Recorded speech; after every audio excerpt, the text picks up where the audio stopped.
안녕하세요. 사연에 빠지다의 DJ 민영입니다. 오늘도 두 가지 사연 준비되어 있으니 끝까지 함께 해주시고요. 구독과 좋아요 버튼도 눌러주세요. 그럼 오늘의 사연 바로 만나볼게요. 안녕하세요. 저는 대기업에서 팀장급으로 근무하고 있는 40대 직장인 여성입니다. 최근에 회사에서 심혈을 기울여 준비하고 있던 프로젝트를 성공적으로 마무리했어요. 그 덕에 회사 내 입지가 더욱 넓어진 탓에 요즘 어깨가 제법 무겁습니다.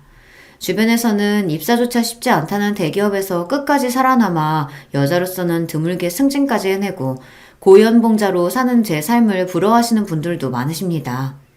하지만 큰 대가에는 큰 책임이 따른다는 말이 있듯이 그 면면을 들여다보면 제 삶도 결코 쉽지는 않아요.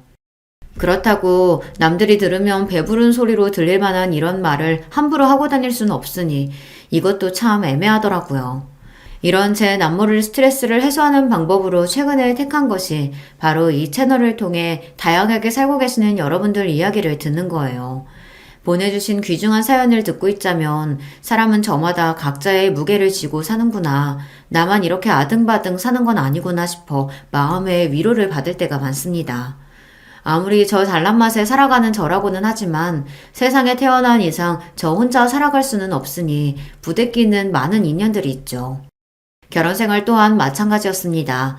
누구나 결혼할 때는 평생 신뢰할 수 있는 상대방과 안온한 집에서 함께 지낼 수 있길 기대하죠. 하지만 제 마음이 그렇다고 해서 상대방 마음도 반드시 그런 것만은 아니더군요. 이 은혜도 모르는 놈아. 네 주제에 감히 내 옆에 안 붙어있으면 이런 호사가 가능하긴 해? 제 분수에 넘치는 호강 시켜줬으면 정신 똑바로 차리고 살아도 모자랄 판에. 왜? 이렇게 사는 거 겪어보니까 이게 꼭 진짜 네 거라도 된 줄 알았어? 내가 참 기가 막혀서. 여보, 내가 정말 잘못했어. 내가 잠깐 미쳤었나 봐. 당신 같은 여자를 놔두고 내가 정말 돌았었어. 제발 한 번만, 딱 한 번만 용서해줘, 어? 용서 같은 소리 하고 있네. 그래, 네가 나 같은 여자 아니면 언감생심 이 호사를 어떻게 부리고 살았겠어. 지금 너 있는 그 자리가 딱 네 수준에 어울리는 자리니까 염치 없이 욕심부리 생각하지 말고 네 분수에 맞게 살아. 저보다 가진 것은 한참 적더라도 사람만 괜찮으면 그런 것쯤은 중요하지 않다고 생각하던 때도 있었습니다. 하지만 10길 물속은 알아도 한 길 사람 속은 알 수 없다는 말을 왜 예로부터 진리로 여겼는지 저는 그걸 결혼 생활을 통해 여실히 느낄 수 있었어요. 사람 참 눈에 보이는 게 다가 아니더라고요. 여기까지만 들어도 제 결혼 생활이 얼마나 파란만장했을지 직감이 가시나요? 오늘 제가 여러분께 들려드릴 이야기는 그런 제 결혼 생활에 대한 이야기예요. 저는 무남 동녀 외동딸입니다. 흔히 외동딸이라고 생각하면 집안에서 하나 있는 딸 자식 고이고이 곱게 기른 귀한 자식을 떠올리기 쉽지만 안타깝게도 제 유난 시절은 그러지 못했어요. 저의 집은 좋게 표현해도 유복하지 못했고 있는 그대로 표현하자면 콩가루 그 자체였습니다. 아비라는 인간은 철마다 바깥에서 여자를 가르치우는 인간 말종이었어요. 저희 집 자식이 저 하나뿐인 것도 하나 있는 자식 귀하게 키우자는 마음가짐과는 거리가 멀었죠. 늘 그렇듯 여자가 많았던 제 부친이란 사람이 자기 보기에 신부감으로 썩 괜찮다고 판단했던 저희 엄마를 꼬여내 속전속결로 결혼한 이후 저 하나 낳고는 내도로 바깥으로만 돌았으니까요. 그래도 여러 여자 거쳐갈 만한 반반한 상판댁이 가지고 있었던 아버지한테 홀랑 넘어간 엄마는 제대로 된 남자라고는 만나본 적이 없었어요. 그나마 아버지와 짧게 연애한 후로 곧장 시집와 저를 낳았으니 남자라고는 아버지밖에 몰랐습니다. 그렇다고 이게 순정적인 사랑이었냐 하면 그런 순애보와는 거리가 멀었죠. 이 정신 나간 놈아, 이 발정난 놈아. 네가 네 마누라랑 네 새끼 놔두고 벌써 이게 몇 번째야. 너 진짜 나 죽는 꼴 보고 싶어? 그래? 어? 이 여자가 진짜 애 다 듣는데 못하는 말이 없어. 그렇게 애 듣는 게 무서우면 네 놈이 행실을 똑바로 했어야지. 이거 놔! 아버지라는 인간은 잠잠해질라 싶으면 또다시 새 여자와 노닥거리고 그렇게 아버지의 여자가 바뀔 때마다 죽는다며 난동을 피우는 어머니였습니다. 사실 제가 생각하기에 진짜 죽을 생각은 없었을 거예요.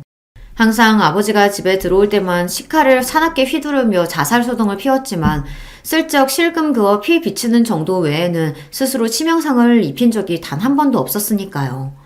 그저 아버지 잡기 위한 쑤였을 겁니다. 1년에 며칠 집에 들어오지도 않는 아비라는 사람 들어오는 날만 쏙 골라서 그 난장을 피웠으니 말입니다. 어린 제 눈에 그런 부모가 얼마나 지긋지긋했을지는 설명을 하지 않아도 충분히 이해를 하시겠죠. 처자식 내팽개치고 밖에 나가 여자 노름한다고 세월 가는 줄도 모르는 책임감이랑은 코딱지만큼도 없는 아비는 말할 것도 없었지만 어머니라고 더 나을 것도 없었습니다. 하나 있는 자식한테 관심이 없기는 어머니도 매한가지였으니까요. 그나마 저한테 관심을 줄 때는 그런 콩가루 부모 밑에서도 어떻게든 악착같이 제 몫을 해내야겠다고 전교 1등 성적표를 들고 올 때 정도였습니다. 아이고 그래. 서인이가 그래도 나 닮아 제 밥벌이는 제대로 하고 살겠구나. 내가 너 하나 보고 산다. 너 하나 보고 살아. 이렇게 말하면 참으로 돈독한 모녀지간처럼 들릴지 모르겠으나 어머니가 제게 환히 웃으며 자랑스러워할 때는 딱 그 순간뿐이었습니다. 대부분은 이런 식이었죠. 이 나쁜 년, 이 인정머리도 없는 년. 너는 네 애비랑 똑같아. 어미가 이렇게 죽을 똥 말 똥 개고생을 해줘서 키워줬으면 너는 당연히 내 편을 들어줘야지. 어미가 싫은 소리 좀 했다고 불만을 덕지덕지 붙이고 앉아있는 저 꼬라지 좀 봐. 지 애비 똑 닮아가지고. 네, 술만 들어가면 아버지를 비롯한 온 세상 전체를 저주하며 온갖 폭언을 쏟던 어머니였습니다. 그 폭언의 대상에 저라고 빠져있지 않았죠. 지금이야 다 커서 생각하니 남편이라고 결혼한 작자는 집안 살림이라고는 거들떠볼 생각도 없이 여자들이랑 놀아나느라 바쁘고 가정 건사해보겠다고 어떻게든 식당 일이며 온갖 부업의 잡일까지 몸이 부서져라 일해야 했으니 어머니 삶이 참 팍팍했을 거라는 인간적인 이해는 같습니다. 하지만 그렇다고 해서 그게 부모로서 용서받을 수 있는 행동은 결코 아니었어요. 못 살겠으면 차라리 이혼을 해, 이혼. 이놈의 기집애가 못하는 말이 없어? 내가 누구 때문에 이렇게 사는데? 내가 너 아니었으면 이렇게 참고 살지도 않았어. 그러니까 차라리 갈라서라고. 내 핑계 대지 말고. 술만 마셨다 하면 제 친부를 향한 온갖 폭언도 모자라 저한테까지 비난의 화살이 쏟아지고 어쩌다 한 번씩 아버지란 인간이 집에 기어들어올 때마다 자살 난동을 일으키는 어머니였습니다.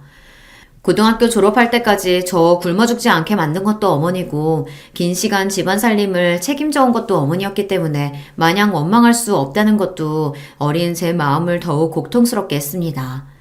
차라리 이럴 것 같으면 정말이지 아버지랑 갈라서기라도 바라고 또 바랬지만 애초에 그렇게 아버지와 오만 가지 추태를 다 부리면서도 끝내 이혼할 생각은 하지 않는 어머니였어요. 저렇게 끝을 보일 줄 모르는 원망 또한 아직까지 아버지에 대한 애정을 완전히 내려놓지 못했기 때문이라는 걸 어린 마음에도 어렴풋이 알 수 있었습니다. 저런 것도 사랑이라고 생각하면 정말 끔찍했어요. 결혼에 대한 제 생각이 오래전부터 부정적일 수밖에 없었던 것은 필연이나 마찬가지였습니다. 그나마 간간히 들려오던 아버지도 저 중학교 3학년 이후로는 완전히 소식이 끊어지고 어머니도 좀 잠잠해졌습니다. 희한하게도 아버지와 그렇게 죽일 듯 싸우는 게 꼭 어머니 삶의 원동력이라도 되었던 것 같아요. 아버지가 저희 인상에서 완전히 사라지자 저는 술에 취해 제게 폭언을 퍼붓는 일도 일어나지 않았죠.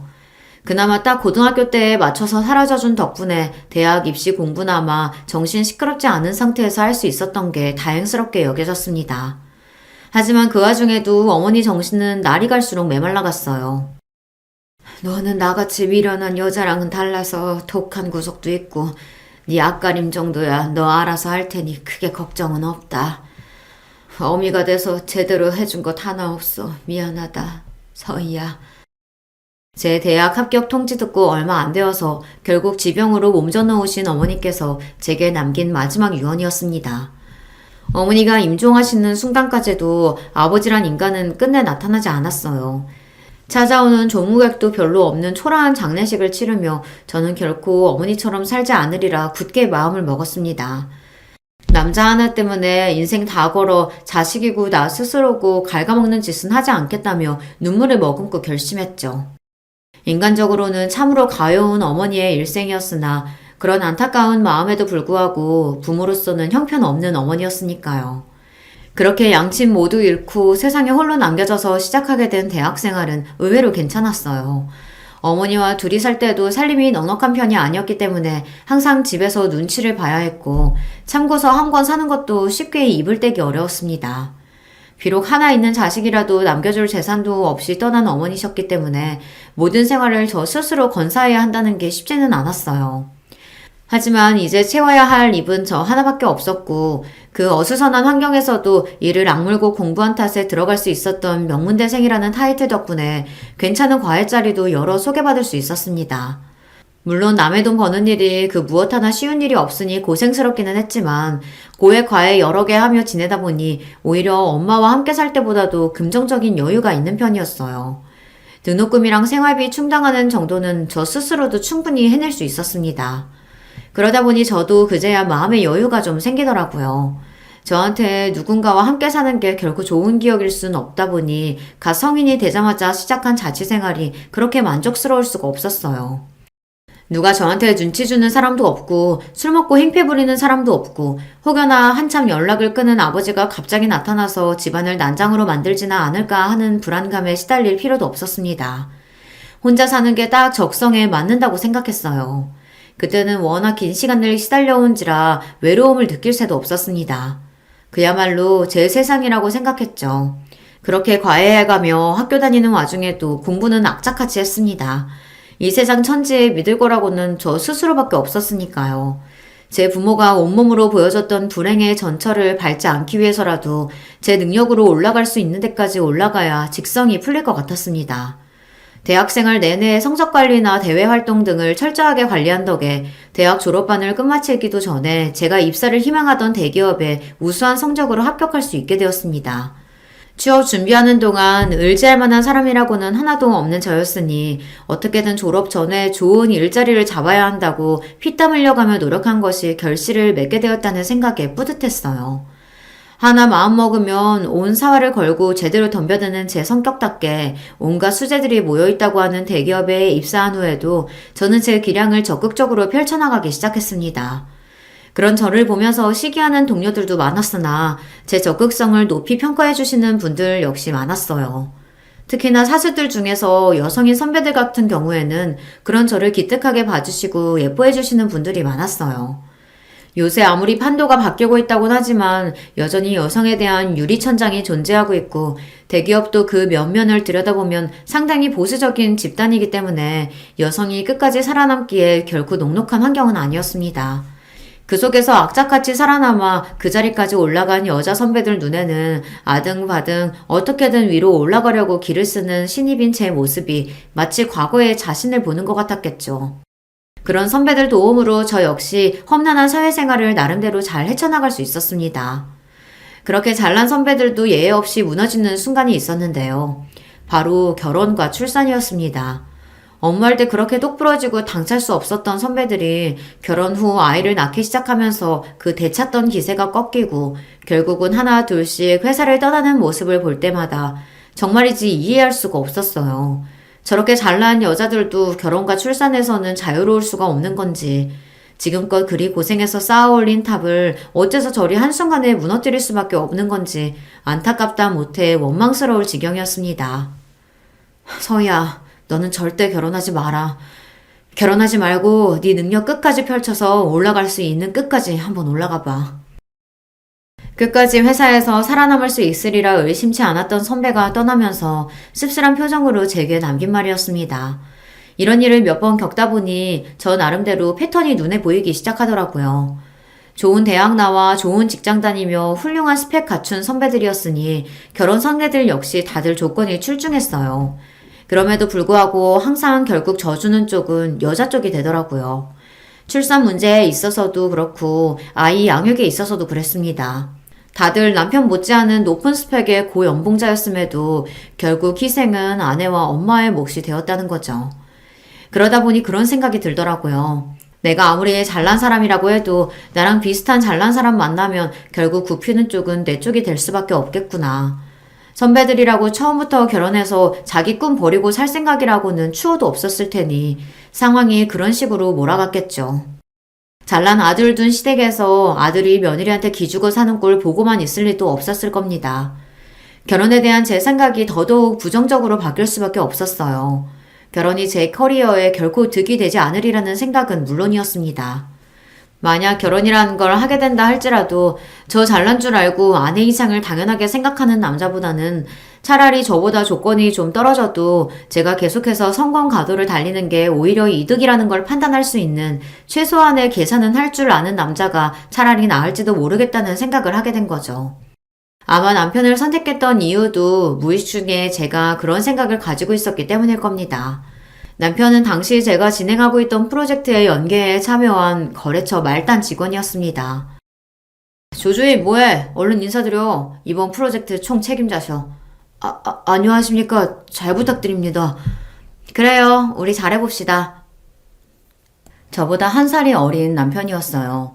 사실 사회에서 나이 차이 한 살 나는 거야 나이 차이가 난다고 말하기도 민망한 수준입니다만 저 나이를 먹고도 함께 온 자기 상사 눈치를 봐가며 어리바리 사회 초년생 티를 미처 벗지 못한 모습이 꼭 한참 동생같이 느껴졌습니다. 나중에 알고 보니 대학 졸업하고 나서도 취업한다고 꽤 고생한 탓에 취준생 시절을 제법 길게 보냈다고 하더라고요. 3년 넘게 취업에 매달린 끝에 간신히 들어가게 되었다는 회사가 바로 그 프로젝트에 참여했던 저희 하청업체였던 거죠.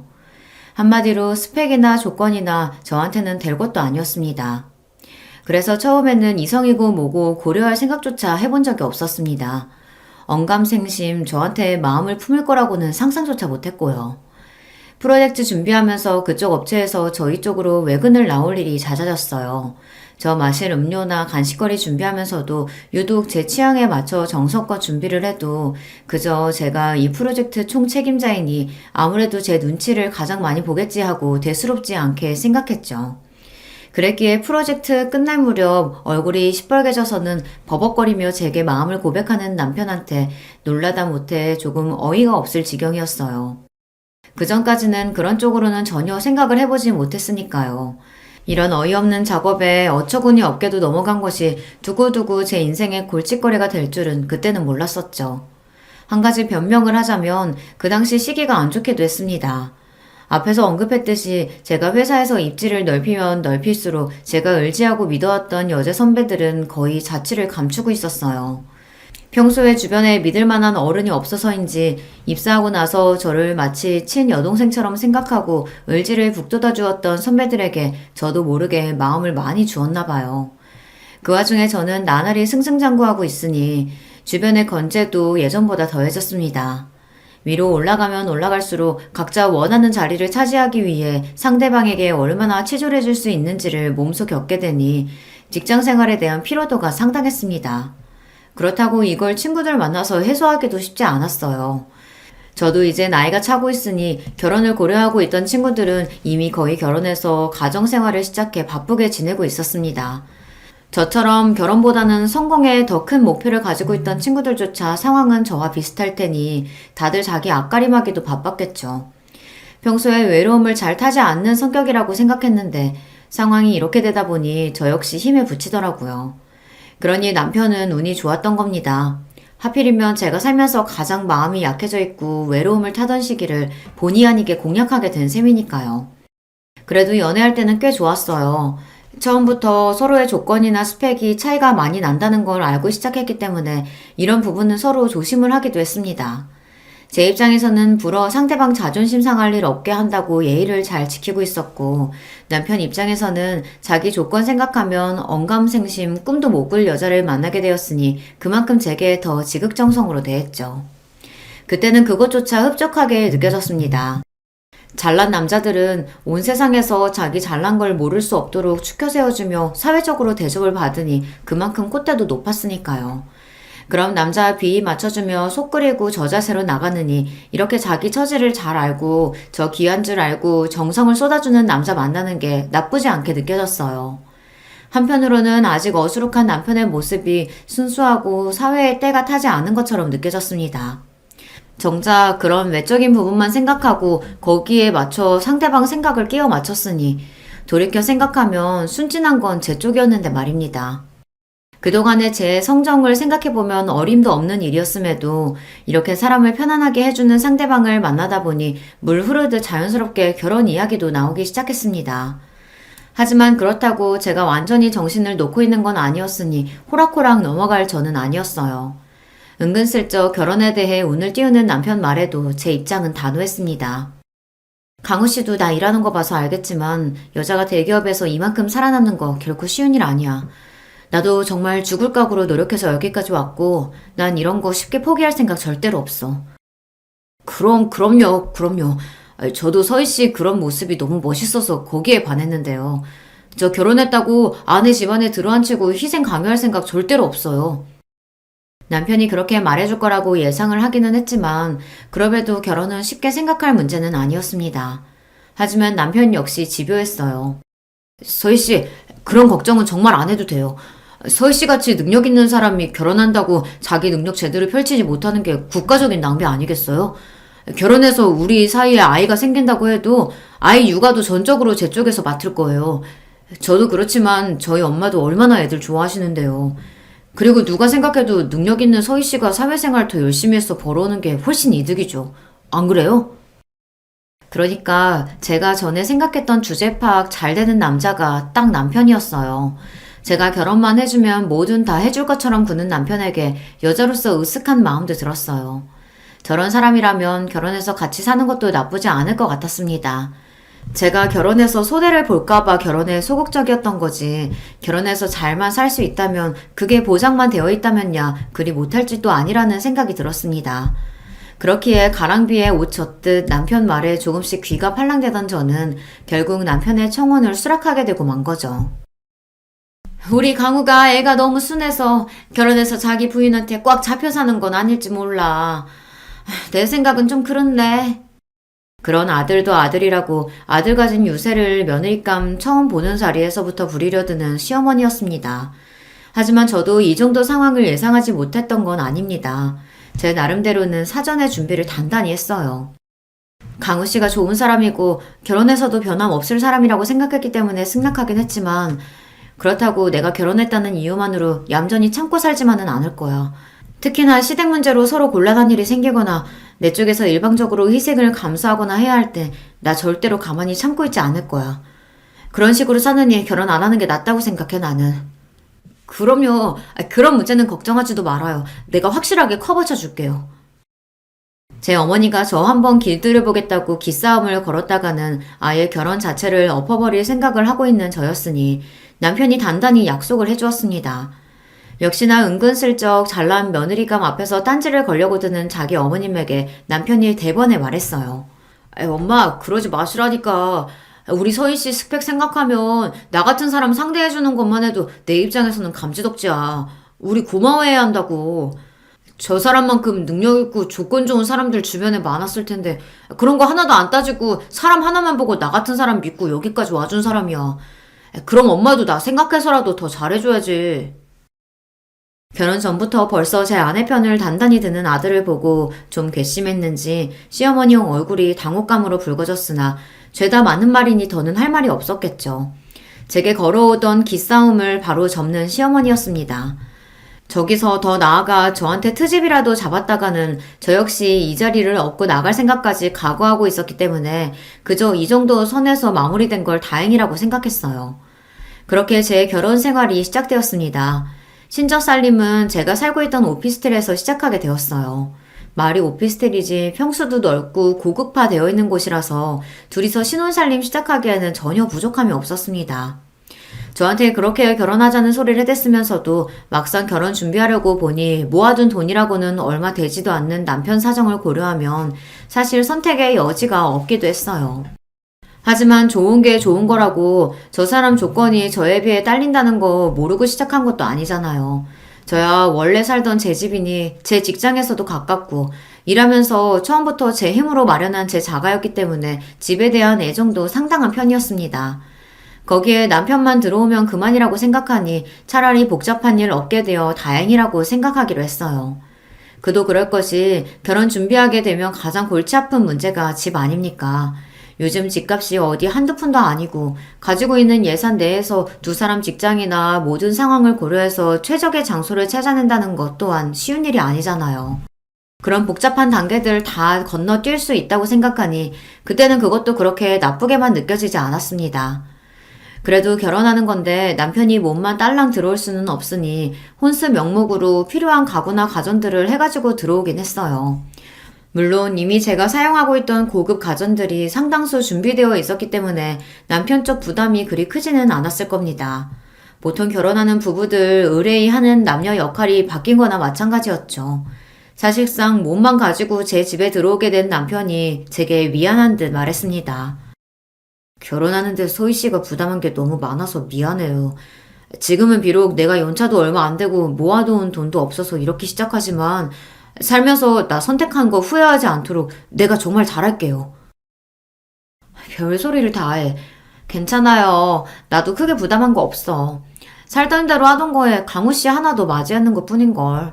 너무 그렇게 생각하지 말아요. 형편대로 하는 거지. 남편에게 한 말은 진심이었어요. 더 좋은 조건의 남자를 만나 결혼을 했더라면 훨씬 호화스럽게 신혼생활을 시작할 수도 있었겠죠. 하지만 저 어릴 때 살던 걸 생각하면 저 지금 이렇게 갖추고 사는 것도 제 나름대로는 호사였어요. 한마디로 결혼 통해서 한몫 잡아볼 생각은 애초에 해본 적도 없다는 거죠. 무엇보다 결혼은 생활인데 그런 것보다는 함께 살면서 제 마음 편안하게 해줄 사람 만나는 게 더 중요하다고 생각했습니다. 결혼하면서 복잡한 일 겪을 생각은 없었기에 결혼식도 최대한 간소하게 하기로 했어요. 아시다시피 제가 친정이랄 게 없지 않습니까?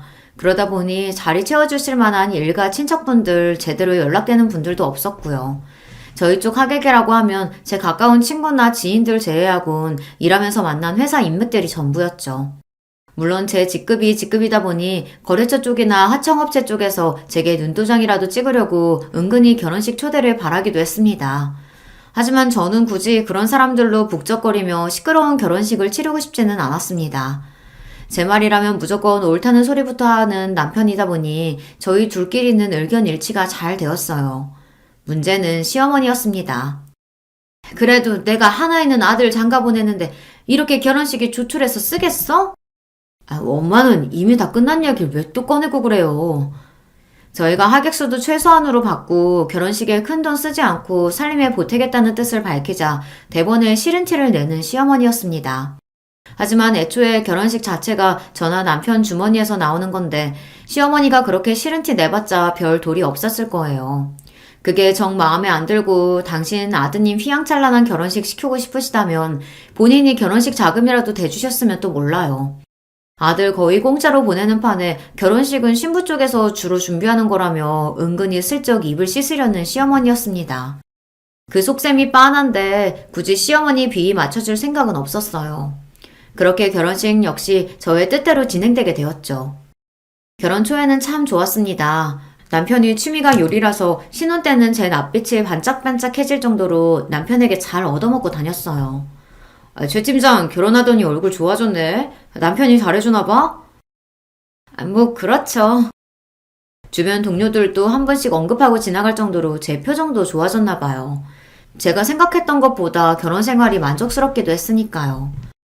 강우씨, 매번 이렇게 식사 준비한다고 고생할 거 없어요. 어차피 나 혼자 살면서도 간단하게 해먹었고 우리 데이트하면서 밖에서 자주 사 먹기도 했잖아요. 우리 편한 대로 하자, 응? 내가 재밌어서 하는 건데 뭐.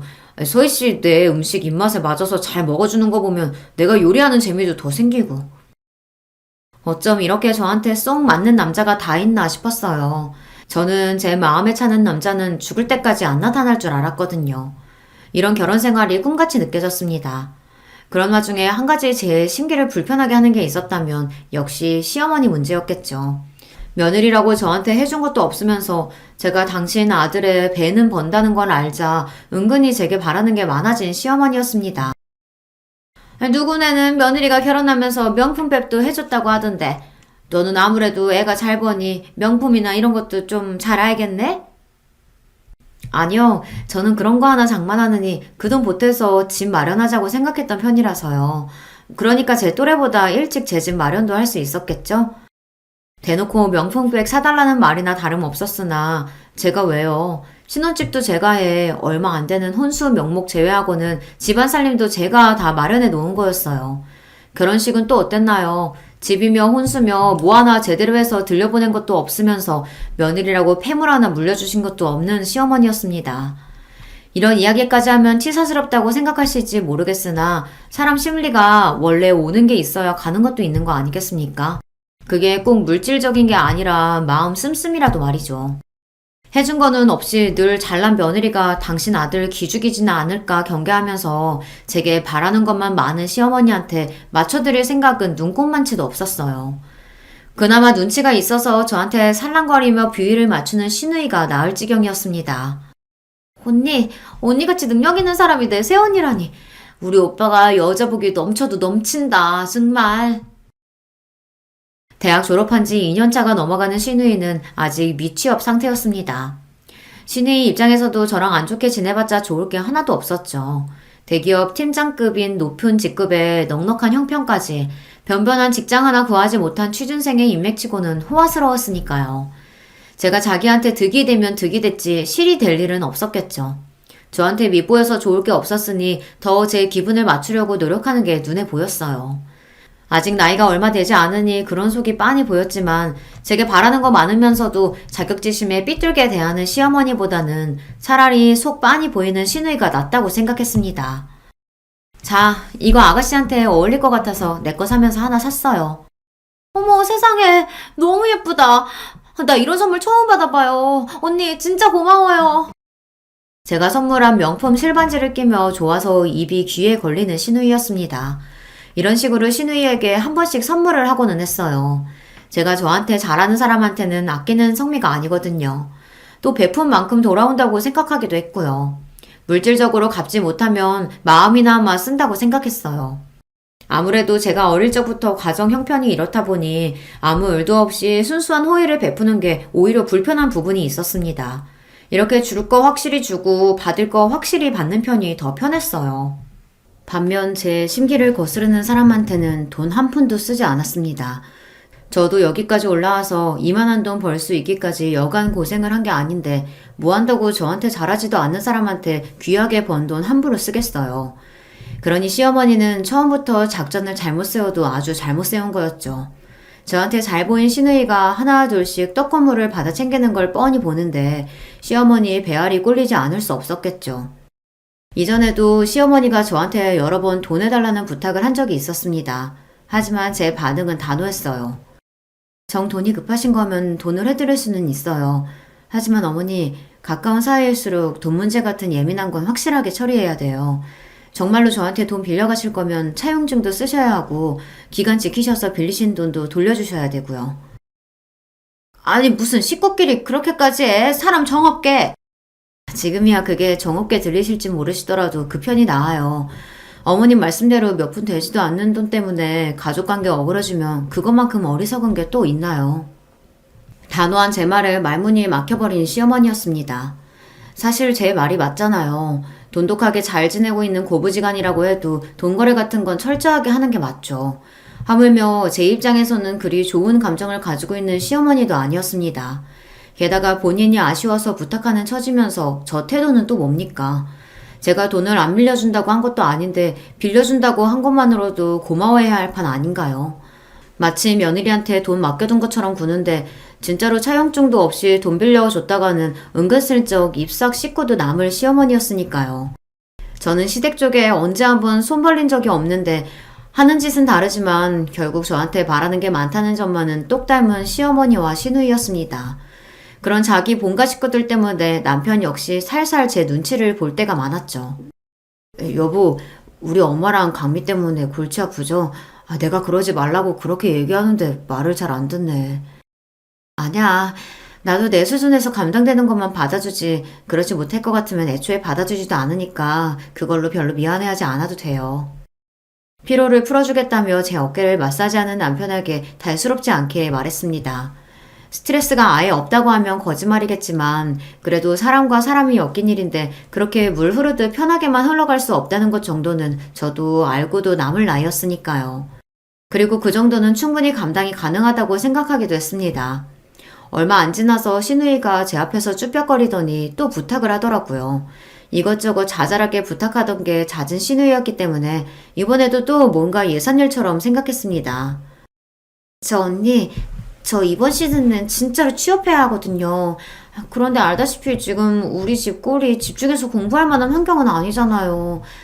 그래서 그런데 나 이번 취업 시즌 동안에만 잠깐 언니네 집에서 신세 좀 지면 안 될까요? 내가 취업만 하면 정말 언니한테 신세 진 거 배로 갚을게요. 네?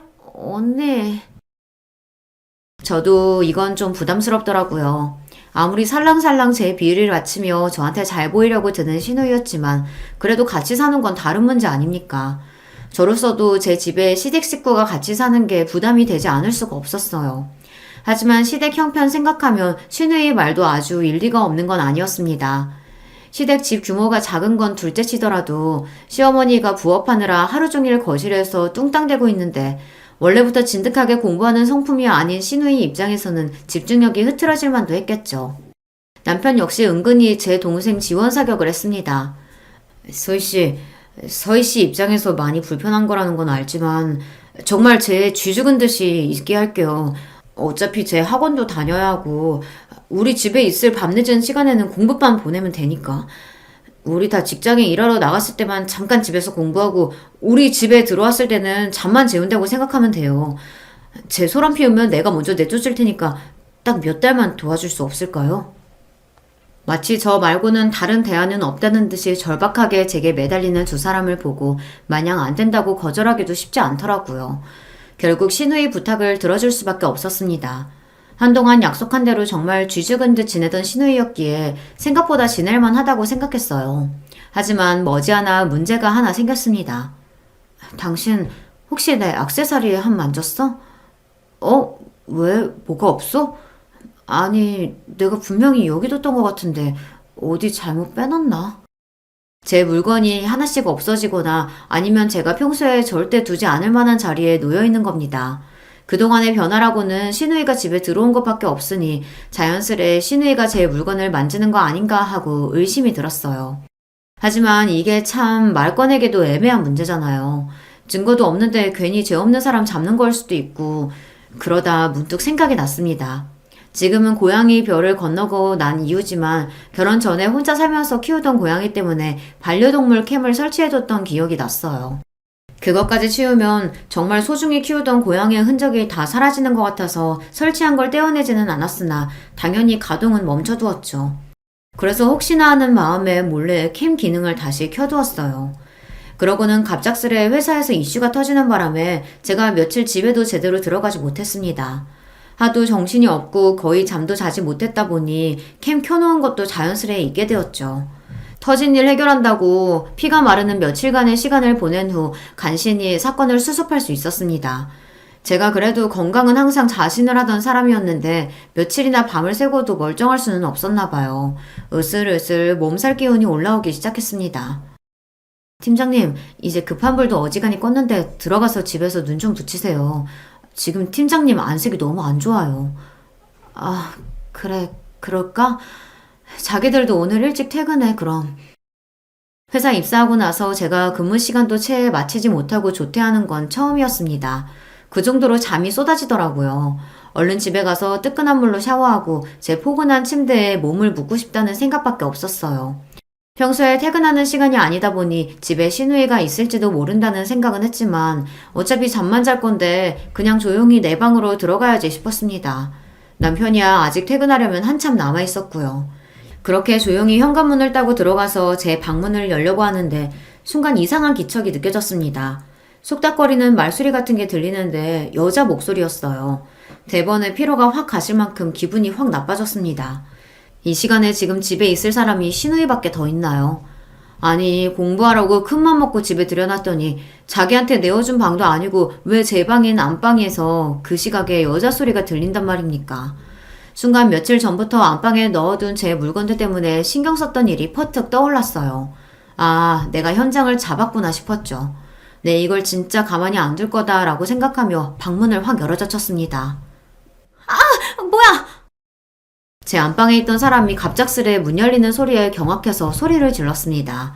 하지만 목소리의 주인공은 제가 예상하던 사람이 아니었어요. 바로 제 남편이었죠. 한창 회사에 있어야 할 사람이 눈앞에 있는 게 믿기지 않을 지경이었습니다. 하지만 그건 놀란 축에도 속하지 않았어요. 저를 정말 놀라게 했던 건 반쯤 벗은 내 남편 옆에서 역시 옷을 입은 둥 마는 둥한 차림으로 내 안방 침대에 떡 버티고 누워있는 웬 여자 때문이었습니다. 네, 그 여자는 바로 남편의 상간녀였습니다.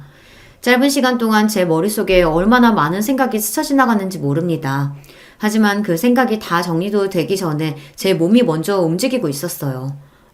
여보, 그러니까 이게 무슨 일이냐면 감히 변명을 시도하는 남편 면상에 그대로 주먹을 꽂았습니다.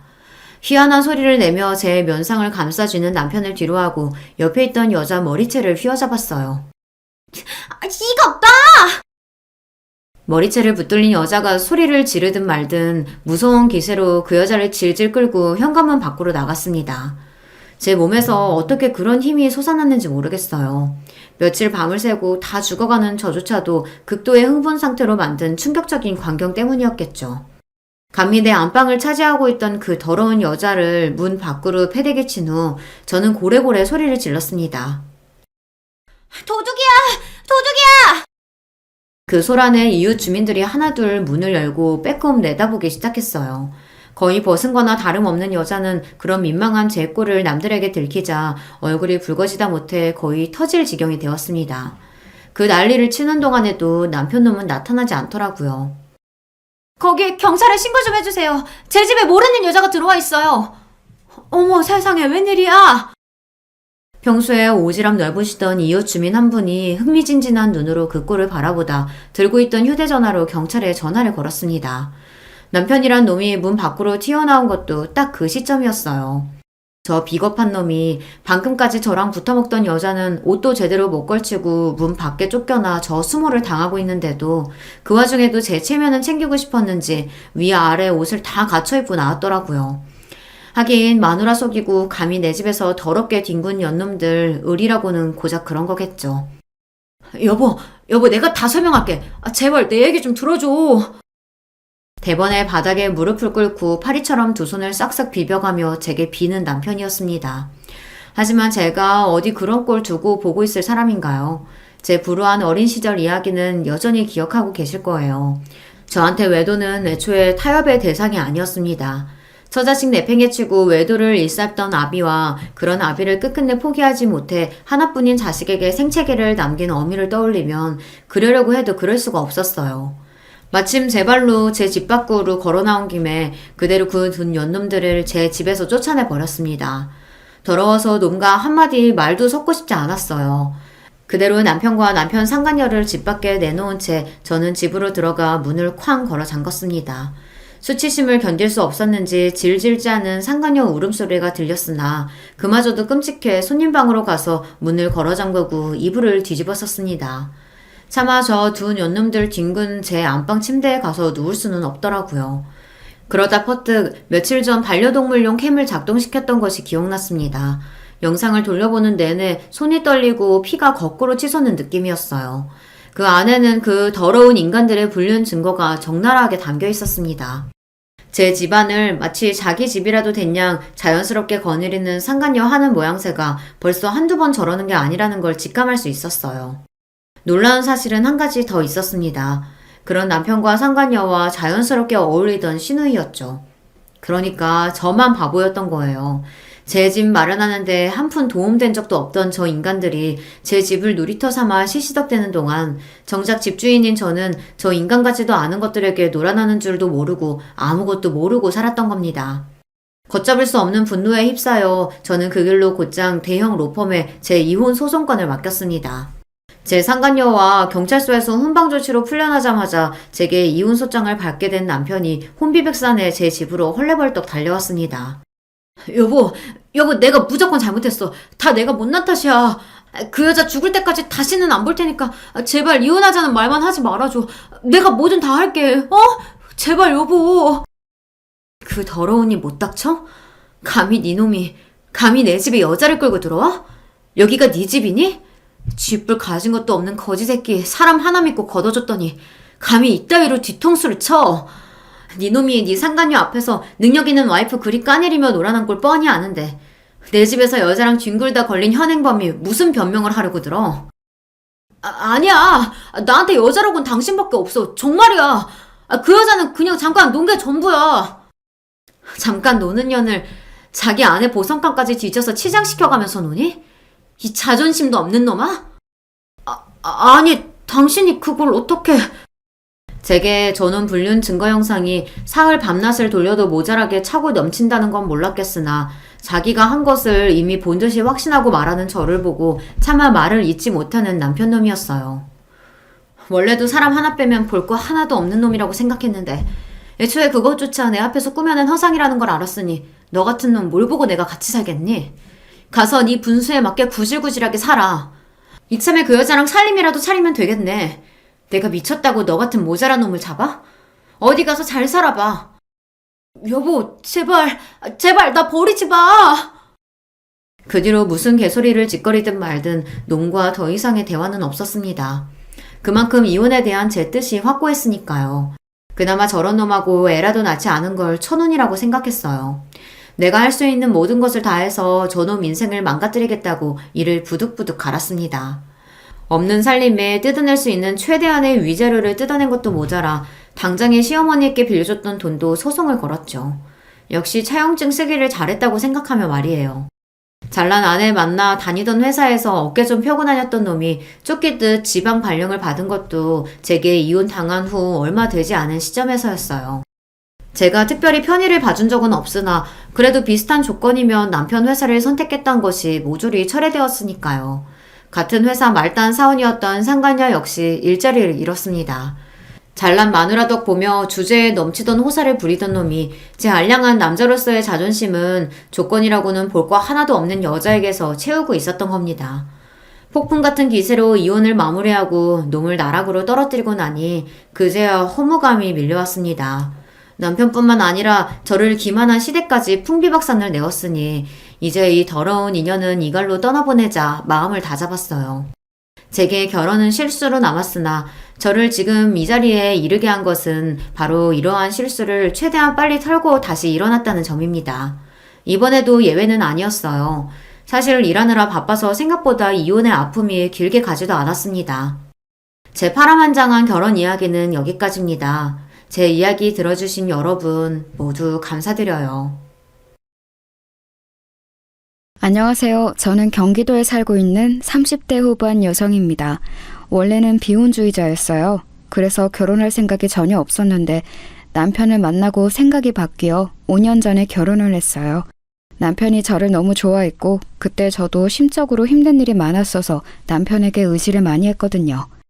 사실 그때 저희 부모님이 돌아가셨었거든요. 사고로 돌아가시고 외동딸이었던 저는 정말 힘든 시기를 보내고 있었어요. 그때 남편이 옆에서 많이 위로해줬습니다. 이 사람이 정말 좋은 사람인지, 이 사람을 내가 정말 많이 사랑하는지 그런 걸 고민하고 깊게 생각해 볼 사이도 없이 그냥 이 남자와 결혼을 해야겠다 생각했어요. 그렇게 하지 않으면 제 스스로가 잘못된 선택을 할 것 같았거든요. 그만큼 힘들었어요. 하루아침에 가족을 잃은 거니까 당연한 거였겠죠. 처음 인사관 자리에서 시어머니는 노골적으로 저를 마음에 들어하지 않는 티를 많이 내셨어요. 남편의 집안이 대단한 집안은 아니었지만 나름 중산층의 아들 둘이 둘 다 전문직에 종사하고 있는 데다가 큰 며느리가 강남 출신 부자였거든요. 그래서 둘째 며느리 자리에 대한 기대도 아주 크셨나 보더라고요. 자식이기는 부모 없다고 애가 하도 좋다고 하니 허락은 해준다만 넌 언제나 우리 집에 시집 온 걸 복으로 여기렴. 그 전에 저 같았으면 그런 이야기를 듣고 이런 결혼을 절대 하지 않았겠지만 그때 저는 그런 걸 생각할 마음의 여유가 없었어요. 살기 위해서 옆에 누군가가 있어야 했습니다. 그게 그 순간에는 저희 남편이었고 말이죠. 그렇게 부모님이 없는 결혼식을 했어요. 식을 마치고 얼마나 울었는지 모릅니다. 비어있는 혼주석을 보고 말이죠. 창피하게 사람이 그렇게 많은데 그렇게 많이 울면 어떡하니? 안 그래도 비어있는 혼주석 때문에 다들 수군거리는데 더 티나게. 하여간 마음에 안 들어. 그런 이야기를 들었지만 그래도 눈물이 멈추지 않았어요. 나중에 남편이 안아주며 이렇게 말해주더군요. 이제 내가 당신 가족이니까 우리 외롭지 않게 잘 살자. 하고 말이죠. 그 말 하나만 마음에 담고 시작한 결혼 생활이었습니다. 하지만 제 결혼 생활은 생각보다 더 순탄하지 않았어요. 시어머니는 그게 무슨 당연한 권리라도 되는 듯 시도 때도 없이 저를 불러내서 온갖 굳은 일들을 다 시켰습니다. 그러면서 매번 이렇게 말씀하셨어요. 빈손으로 와서 어디 하나 내놓을 거 없는 애가 우리 애 같은 애랑 결혼했으면 이 정도는 해야 하는 거 아니겠니? 아니, 이것도 모자라지. 그렇게 정당화하시며 저를 부려먹으셨어요. 처음에는 별 생각 없이 다 했습니다. 사실 어머님의 그런 말들이 귀에 들어오는 정신 상태가 아니었거든요. 오히려 몸이 힘들면 다른 생각들이 들지 않아서 좋았어요. 몸이 편하면 눈물이 나오는 시기였거든요. 어머니한테 당신 그만 좀 부려먹으라고 말할까? 아직 괜찮아. 내가 못 견딜 것 같으면 이야기할게. 그래서 그냥 남편이 그렇게 말해도 만류했어요. 지금 와서 생각해보면 그때 군말 없이 다 해준 게 제 실수였던 것 같기도 합니다. 점점 더 심해지기만 했거든요. 어머님이 그렇게 하시니 형님도 그렇게 하시기 시작했어요. 동서, 다음 주에 우리 집에 와서 음식 좀 해줄 수 있어? 네, 그럴게요. 무슨 일인지 묻지도 않고 그러겠다 했었으니까요. 그때는 말이죠. 초반에는 손님을 초대하거나 대접할 일이 있을 때만 저를 부르더니 나중에는 자기가 뭐가 먹고 싶다고 와서 해주고 가라고 하더군요. 내일 우리 집에 와서 김치찌개 좀 해주고 가. 전에 해줬던 거 그거 맛있더라. 아, 내일은 좀 힘들 것 같아요. 처음으로 한 거절이었어요. 형님과 시어머니 눈이 동그래지더군요. 너 지금 싫다고 한 거니? 아, 싫다고 한 건 아니고요. 힘들 것 같아요. 제가 내일 일정이 좀 있어서. 그게 그 말 아니니? 어디서 어른 말에 말대답이야? 너같이 집에서 놀고 먹는 애가 일정이 있을 게 뭐가 있어?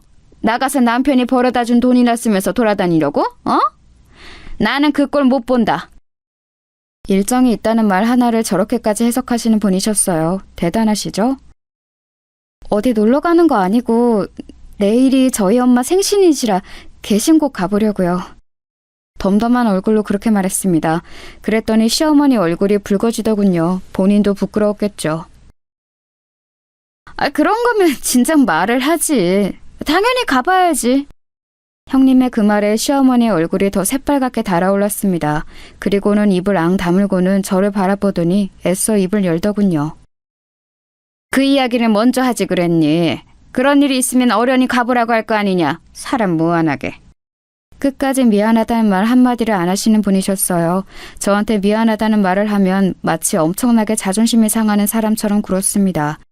그런 생활을 5년 정도 했어요. 지금 이 사연을 듣고 계시는 분들은 정말 뭐 저런 답답한 애가 있나 싶으시죠?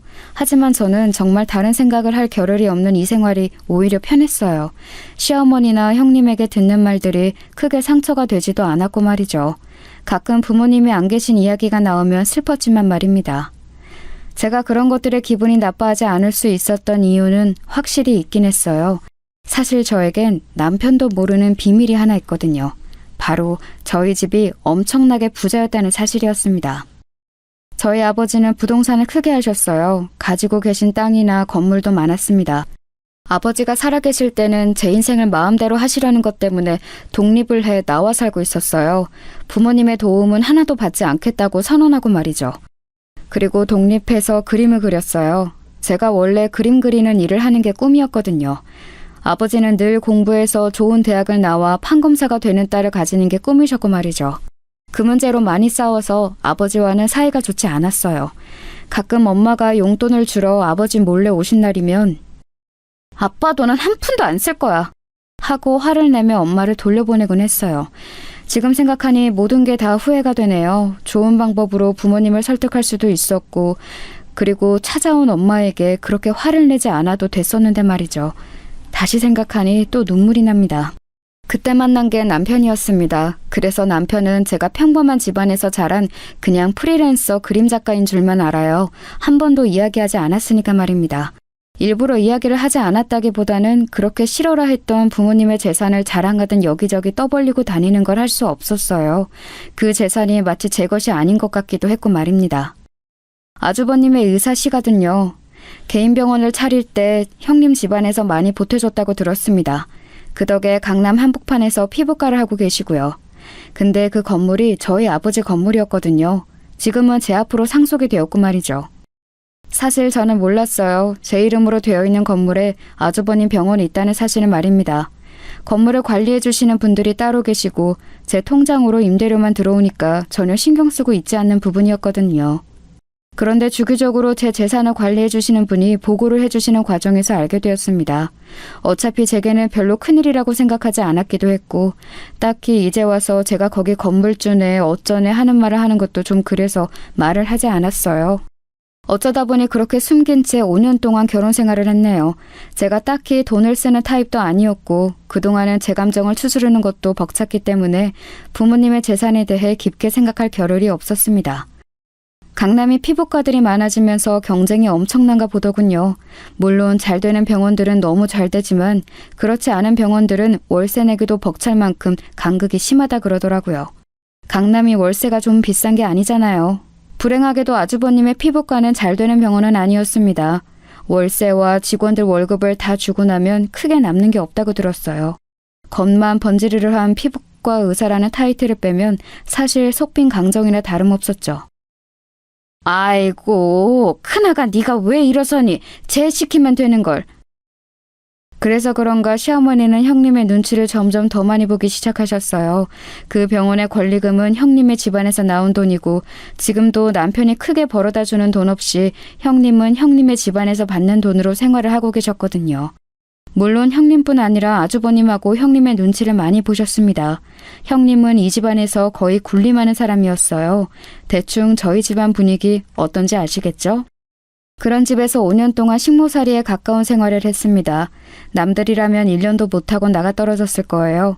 저는 그 편이 현실을 잊고 살기에 편했으니까 버틴 거지만 말입니다. 하지만 저도 사람이고 점점 상처를 극복해 나가기 시작했어요. 물론 여전히 부모님을 생각하면 너무 슬프지만 그 전만큼은 아니었고 저도 슬슬 제 일을 다시 시작해야겠다는 생각을 하고 있던 차였습니다. 그런데 5년간 다들 저의 이 일방적인 희생에 너무 익숙해져 있는 것 같더라고요. 저는 당연히 이제 그래야 하는 사람이 되어 있었습니다. 그걸 가장 직접적으로 느낀 건 제가 이제 어머님이 시키는 일 안 할 거라고 했더니 돌아온 남편의 반응이었어요. 나 이제 어머님이 부르셔도 다 안 갈 거야. 그럼? 그럼이라니? 그건 내가 당연히 해야 하는 일들은 아니잖아. 그냥 그동안 내가 해왔던 거긴 하지만 나도 이제 내일 할 거야. 물론 그렇긴 하지만 그럼 앞으로는 누가 해? 다들 알아서 해야지. 자기 일은 스스로. 그걸 왜 나한테 물어? 남편의 그런 반응에 저도 모르게 말이 쌀쌀맞게 나갔어요. 기분이 확 상하더군요. 제가 하는 모든 일이 당연한 것들이 아닌데 당연한 것들처럼 받아들이고 있다는 게 말입니다. 어머님이 어떻게 받아들이실지 걱정돼서 그렇지. 그럼 내가 평생 이러고 살 줄 알았어? 당신은? 아니, 그건 아니지만. 어차피 나도 이제 내일 시작할 거고 그 전처럼은 계속 못해. 그러려면 한 번 넘어야 하는 산이야. 남편은 이야기하기 곤란해하는 것 같길래 그냥 제가 이야기하겠다고 했어요. 그리고 그날 밤 누워서 생각하는데 좀 서글프더라고요.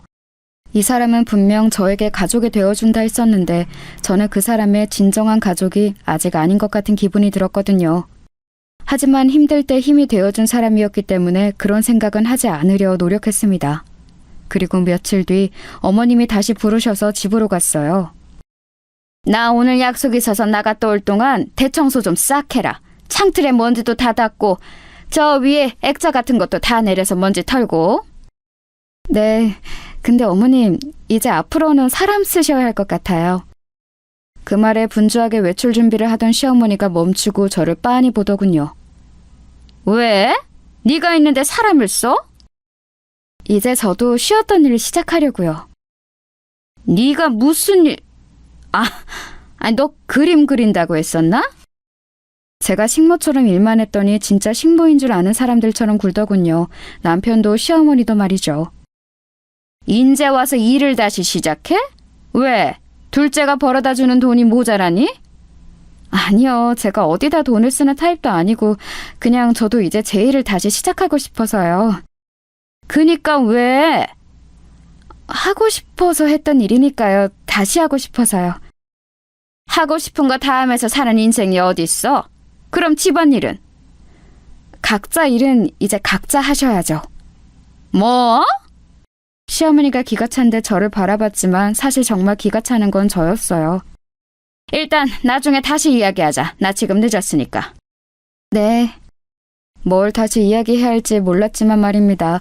그냥 제가 원래 대신해주던 자기 일을 스스로 하라는 건데 어머님이 외출하시고 마지막이라고 생각하면서 집 청소를 했어요. 그리고 늦게까지 돌아오시지 않아 그냥 집으로 왔습니다. 저는 남편에게도 시어머니에게도 이야기를 다 했으니까 이제 끝났다고 생각하고 예전에 함께 일을 했던 분들께 연락을 해 제가 다시 일을 시작하고 싶다고 말했어요. 그리고 너무 운이 좋게도 다시 일을 시작할 수 있게 되었습니다. 그래서 그 다음에 어머님이 또 불렀을 때 당황할 수밖에 없었어요. 저 지금 일하고 있어서 못 가요. 이 일을 벌써 시작했다고? 그때 아직 이야기 덜 끝났잖니.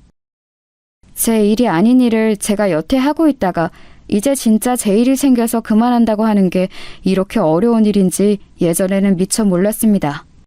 시작부터 잘못된 거였더라고요. 처음부터 그러지 말았어야 했는데 말이죠. 그날 저는 어머님이 부르셔도 가지 않았고 어머님은 전화로 굉장히 화를 내셨어요. 소리를 고래고래 질러가면서 말이죠. 네가 있는데 사람을 왜 써? 그 돈은 뭐 어디 땅 파서 나오니? 아무것도 없는 얘. 그래도 집안일은 잘하는 것 같아서 마음에 안 들어도 참고 며느리 취급해줬더니 네가 지금 주제도 모르고. 정말 이제 하는 말마다 저에 대한 무시가 깔려 있었어요. 너 같은 애, 너처럼 가진 거 없는 애, 며느리 취급 이런 건 말이에요. 저는 이 집안에 시집와서 단 한 번도 어머님이나 형님이 저를 가족으로 생각한다고 느낀 적이 없었습니다. 그저 식모였죠. 저도 군말 없이 하긴 했으니 제가 원인 제공을 한 것도 일정 부분 있긴 하네요. 어머니랑 무슨 일 있었어? 왜? 전화해서 당신이 이야기를 하시길래. 뭐라고 하셨는데? 아니 뭐 그냥. 얼버무리는 남편을 캐물었더니 버릇이 없다는 둥, 주제를 모른다는 둥, 저런 애 며느리로 계속 못 데리고 있는다는 둥, 애 없는 게 복이라는 둥, 정말 할 소리 못할 소리 다 하셨더라고요. 그 일 꼭 해야 해? 그림 그리는 걸 그만두라는 소리야? 많이 버는 것도 아니고 그냥 내가 벌어다 준 돈으로 편하게 살림만 사는 게. 편하게? 당신 눈에는 그동안 내가 편하게 살림만 사는 것처럼 보였나 봐? 아니, 그 말이 아니고. 그동안은 내가 현실을 잊고 싶어서 몸이라도 혹사시키려고 시키는 모든 일 군말 없이 한 거고 언제까지 내가 이러고 살아? 내가 당신 부인으로 이 집에 들어왔지 식모로 들어왔어? 식모라니 그 말이 아니잖아. 계속 살던 대로 살라는 게 그 말이 아니고 뭐야? 여태 잘 지냈잖아. 당신만 참으면 다 평화로운데. 그렇게 말하고는 앗하는 표정을 짓더군요. 나만 참으면 온 집안이 조용하니까 나만 참아라. 남편은 자기도 모르게 자신의 속마음을 이야기한 겁니다. 그 순간 약간 머리에 찬물을 맞은 듯한 느낌이 들었어요. 아, 이제 저 사람에게도 나는 가족이 아니구나 하는 생각이 동시에 들었습니다. 그날 남편에게 더 이상 그 어떤 말도 하지 않았어요. 저를 그렇게 생각한다는데 제가 거기서 무슨 말을 더 할 수 있었겠습니까? 서러웠지만 눈물도 나오지 않았습니다. 부모님이 없으면 가진 게 많지 않다고 생각되면 이렇게 무시를 받아도 되는 건지 정말 한스럽더라고요. 아버지가 사람은 가진 게 많고 많이 배워야 한다고 매번 말씀하시던 게 생각났습니다. 그리고 시간이 이만큼 지나서야 아버지의 말을 이해할 수 있게 되었어요. 이런 무시를 받을까봐 자신의 방식으로 저에게 그렇게 하셨다는 생각이 들더라고요. 그날 이후로 남편과 제 사이에는 냉랭한 기운이 돌았어요. 꼭 필요한 말만 하고 꼭 해야 할 것들만 하면서 말이죠. 남편도 제 눈치를 보느라 제가 쌀쌀맞게 굴어도 조용히 상황만 살피는 듯 했고요.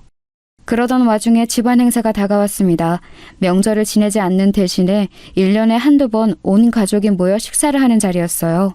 그날은 저도 일찍 갔습니다. 제가 무턱대고 모든 집안의 일을 하지 않겠다는 건 아니었어요. 저도 제가 해야 할 일은 할 생각이었습니다. 음식을 할 생각으로 갔는데 시댁에는 의외의 상황이 펼쳐져 있었어요. 형님이 어디선가 불러온 출장 요리사들이 요리를 하고 있더군요. 그 화려하고 현란한 모습에 잠시 입을 떡 벌리고 바라봤습니다. 고작 집안 식구들끼리 모여서 밥 한 끼 먹는 건데 과하다고 생각하면서 말이죠. 제가 그렇게 어리 빠진 얼굴로 그 모습을 지켜보고 있자 시어머니가 그런 저를 발견하고 다가와서는 말을 하더군요. 네가 더 이상 못하겠다고 했다고 하니 네 형님이 이렇게 불렀다. 너는 무슨 복 있니? 이런 손이 사람이 어딨어? 아, 그러셨어요. 감사하네요.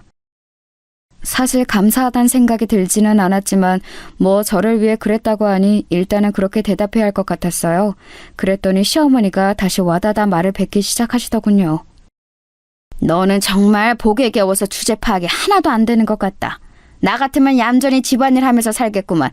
그게 뭐 대단한 일이라고 집안 식구들이 이렇게 번잡스럽게 만들어가면서 일을 한다 안 한다 하는 건지 원. 그 이야기를 듣는데 울컥하더군요. 평소라면 참았겠지만 그날따라 참을 수가 없었습니다. 저도 식구예요. 제 말에 시어머니가 애가 지금 무슨 소리를 하냐는 듯한 얼굴로 쳐다보더군요. 저도 이 집 식구라고요. 이 애가 뭘 잘못 먹었나? 누가 아니래? 저도 이 집 식구인데 왜 저만 참고 저만 배려하고 저만 희생을 해야 하는 건가요? 그렇게 말했더니 시어머니가 기가 차다는 얼굴로 저를 바라보더군요. 평소라면 크게 소리를 질렀을 테지만 일하는 사람들이 있었던지라 그러시진 못했습니다. 네가 뭘 배려하고 네가 뭘 희생했는데? 고작 집안일 좀 더 한 거? 그게 뭐? 네가 우리 집에 뭘 해준 게 있다고 그럼 그 정도도 안 하려고 했니? 너는 정말 염치가 없다. 어? 둘이 좋아서 한 결혼인데 뭘 주고받고 하나하나 계산하는 것도 말이 안 되지만 이렇게 뭘 덜 줬다고 다른 걸 해야 한다는 사고방식 자체가 저는 이해가 안 돼요. 세상에 당연히 해야 하는 일은 없어요. 제가 어머님 집에 청소와 빨래를 하는 것도 형님 집에 가서 음식을 하는 것도 그건 제 일이 아니에요. 저는 결혼을 한 거지 식모살이 하러 들어온 게 아니잖아요. 뭐? 너 말 다 했니? 자기도 모르게 큰 소리를 냈던 시어머니가 아차하는 얼굴로 주위를 두리번거리며 집에서 일하시는 분들 눈치를 살피셨습니다. 참 남의 시선을 신경을 많이 쓰시는 분이셨거든요. 나중에 다시 이야기하자. 그리고는 자신의 방으로 들어갔어요. 저는 할 일 없이 소파에 그냥 앉아 있었습니다. 그런데 일하시던 분이 저에게 말을 걸어오시더군요. 아까 어르신께서 그 제주산 갈치로 요리를 부탁하셔서 조림이랑 구이 2가지를 했거든요. 저희는 원래 저희가 가져온 재료로만 하는데 며느리 먹여야 한다고 부탁을 하셔서 일단 하긴 했는데 준비가 안 된 상태에서 하는 음식이라 제대로 됐는지 모르겠네요. 큰며느리 주려고 제주산 갈치까지 주문하신 모양이시더라고요. 그걸 이분들에게 요리해달라고 어머님을 부탁하셨고요. 아, 네. 하고 고개를 끄덕이며 생각했어요. 간을 보고 만약에 안 맞거나 하는 것 같으면 제가 다시 하자고 말이죠. 그리고 모든 음식을 끝낸 출장 요리사분들이 돌아갔습니다. 와, 화려하다, 화려해. 정말이지 화려했습니다. 각종 음식들이 정말 휘황찬란하게 놓여 있었어요. 세상에 이걸 누가 다 먹어? 하는 혼잣말을 중얼거리며 아직 끓고 있는 그 제주산 갈치조림을 보러 부엌으로 들어갔어요. 그리고는 끓고 있는 냄비의 뚜껑을 열고 간을 봤습니다. 좀 밍밍한가? 고개를 갸웃하고 돌아서는데 정말 화들짝 놀랐어요. 언제 나오셨는지 시어머니가 제 뒤에 서 있었습니다. 그 모습을 보고 놀라 숟가락을 바닥에 떨어뜨렸어요. 왜 그렇게 놀라니? 아니 뒤에 계신 줄 모르고. 너 지금 뭐 먹어본 거니? 아, 이거 갈치조림인데 요리사분들이... 제 말이 미처 다 떨어지지도 않았는데 어머님의 눈이 번뜩하고 빛나더니 손을 들어 제 뺨을 올려치시더군요. 짝 하는 소리와 함께 제정신도 함께 멍해졌습니다. 지금 이게 무슨 상황인지 판단이 되지 않았어요. 정말 너무 놀랐었습니다. 어머님은 그런 저를 향해 굉장히 화난 얼굴로 소리를 지르기 시작하셨어요. 네 형님 먹으라고 사온 제주산 갈치에 먼저 손을 대? 아니 그게 아니고...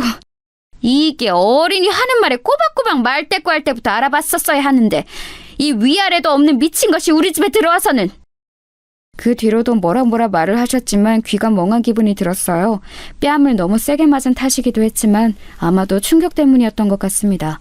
받아들이기 너무 힘든 일이었거든요.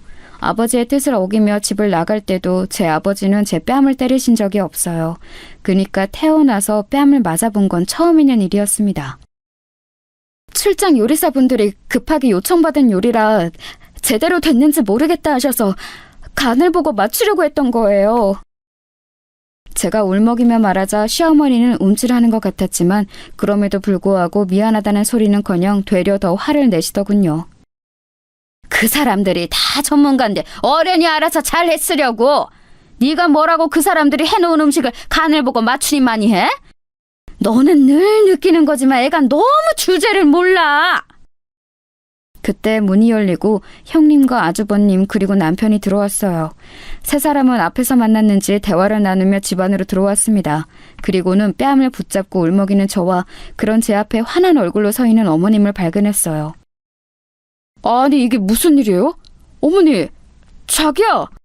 사실 그들이 들어오면 어머님이 좀 당황할 거라 생각했는데 그건 제 오산이었습니다. 오히려 더 당당하게 나오시더군요. 나는 더 이상 이런 며느리 내 집 식구로 못 둔다. 아니 왜 그러시는데요? 어디서 자기 주제도 모르고 감히? 그 순간 정말 제 안에서 뭔가 퓨즈가 뚝 끊어지는 느낌이 들었습니다. 더 이상은 참을 수도 없었고 참고 싶지도 않았어요. 그리고 자기 어머니를 말리기는커녕 저와 시어머니 사이에서 어쩔 줄 몰라하며 아무 행동도 하지 않은 남편에게도 정이 뚝 떨어지더군요. 얼굴 꼬라지도 보기 싫어졌습니다. 어머니는 말끝마다 제 주제에 어딜 감히 복에 겨운 줄도 모르고 소리를 하시는데 이 집이 대체 얼마나 대단한 집이라고 그런 말을 하시는 건데요? 누가 보면 재벌집인 줄 알겠어요. 고작 이 정도로 매번 제 주제 타령하는 것도 웃겨요. 제 말에 어머님이 정말 분노로 파르르 떠시더군요. 너 지금 말 다 했니? 너 같은 내가 어떻게 감히? 또 그러시잖아요. 너 같은 애 감히. 아니 이 집이 얼마나 대단하길래 그런 말을 하시는 건데요 대체? 제 말을 가만히 듣고 있던 형님이 나서더군요. 동서네가 많이 기우는 건 사실이잖아. 어머님이 조금 격하게 말씀하셨기로서니 어른이 화가 나면 그 정도는 할 수 있는 거 가지고 동서도 너무한 거 아니야? 제가 너무하다고요? 동서가 먼저 예고도 없이 모든 집안일에서 손을 떼게 한 것도 다들 받아들이고 넘어가고 있잖아. 미리 상의라도 해줬으면 좋았을 텐데. 제가 어이가 없어서 코웃음을 치자 모두가 저를 바라보더군요. 이 집안 사람들은 대체 왜 다들 이 모양인 거예요? 뭐? 제 일이 아닌 걸 그동안 제가 혼자 희생해가며 하고 있었던 건데 그걸 왜 집안 식구들의 허락을 받아야 하는 건데요 대체? 왜 당연하게 그 일이 제가 해야 할 일이라고 생각하시는 거예요? 제 그 말에 시어머니가 다시 한번 제 뺨을 때렸습니다. 짝 하는 소리와 함께 제 고개가 돌아갔어요. 너무 아프고 놀라서 볼을 부여잡고 돌아갔던 고개를 다시 시어머니에게 돌렸더니 벌개진 얼굴로 씩씩거리면서 서 있더군요. 너 같은 애 지금 당장 나가도 아무도 뭘 안 하니까 당장 나가. 어디서 이딴 게 들어와서 시어머니랑 손이 똥서 가는 말에 꼬박꼬박 말 듣고 나고 나가! 제일 충격적이었던 건 남편의 반응이었어요. 제가 맞는 걸 두 눈으로 봤으면서 중간에서 어쩔 줄 모르고 서 있기만 할 뿐 아무 행동도 취하지 않더군요. 정말이지 그 부분에서 이제 이 남자당을 살 수 없겠구나라는 생각이 들었습니다. 동서, 얼른 어머니께 죄송하다고 사과드려, 빨리! 여기는 아무도 내 편이 없다는 사실도 사실이었지만 사람 취급받지 못하고 있다는 게 너무 실감이 됐어요. 재주씨가 아직 현실을 잘 모르네. 그림 그려서 돈 얼마나 번다고 그냥 어머니랑 와이프가 하라는 대로 하면서 지금처럼 지내요. 밖에서 이제 뭘 할 수 있는 나이도 상황도 아닌데. 그만 고집 부리고 좀. 왜 이렇게 사람이 멍청하고 고집이 세? 다들 시어머니 옆에 붙어서 저를 나무라더군요. 누가 봐도 제가 잘못한 게 아닌데 말이죠. 남편은 무슨 이야기를 하려나 싶어 눈길을 남편에게 돌렸습니다. 일단 사과드리고 다음 이야기는 나랑 집에 가서 하자. 자기야. 남편의 입에서 그 말이 나오자마자 오늘 모든 걸 끝내야겠다 생각했어요. 그래서 숨을 크게 들이마시고 이야기를 시작했습니다. 다들 오늘 처음 알게 될 그 이야기를 말이죠. 저희 아버지가 살아계셨을 때 뭐 하셨는지 아무도 모르시죠? 그 이야기를 지금 왜 꺼내냐는 얼굴로 모두가 저를 바라보더군요. 살아계셨을 때 부동산으로 돈을 좀 크게 버셨거든요. 제가 그림 그린다니까 반대가 정말 심하셨어요. 그래서 아버지 돈은 절대 쓰지 않겠다고 다짐하면서 집을 나와서 월세살이를 했거든요. 남편이 무슨 소리를 하냐는 얼굴로 저를 바라보더군요. 자신도 처음 듣는 이야기일 테니까 당연히 그랬겠죠. 그때 이 사람 만나 연애했어요.